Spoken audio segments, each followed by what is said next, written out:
后来乡亲啊，继续要来讲做防台。高雄市今仔日宣布停班停课，也毋过早起市区是无啥防护，有袂少的民众趁这个难得的机会，出门去食一顿澎湃的早顿，或者是去看一场早场的电影。民众拢感觉讲捡到一天的防台假。也毋过咱南部乡亲也是爱真注意哦。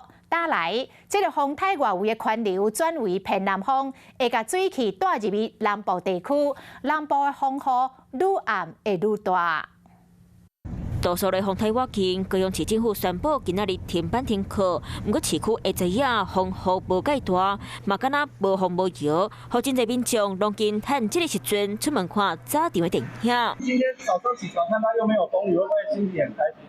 不会，蛮开心的哦。一间著名老牌做的早顿店，生意是好甲强强滚，民众拢感觉趁到风台假。今天无风无雨，早一点出来吃早餐，很开心啊！幸福的城市。高雄市政府本来预估从暗时8点到今仔日暗时8点，平地落雨量100到200毫米，山顶200到400毫米。不过到目前为止，高雄平地落雨量上侪所在是伫咧小港区28.5毫米，山顶是桃园区263毫米。虽然真早济，不过气象局提醒，今日过渡过南部沿海较快所在和平湖会出现高级到10级的阵风，卖继续当到暗时啊。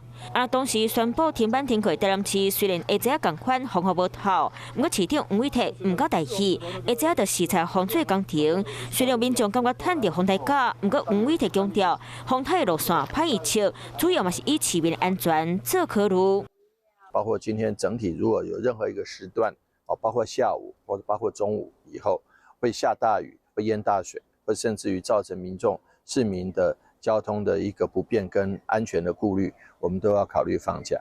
虽然南部地区下早风雨无大，不过下晡会慢慢变强，民众风台假出门，万事拢爱加注意安全。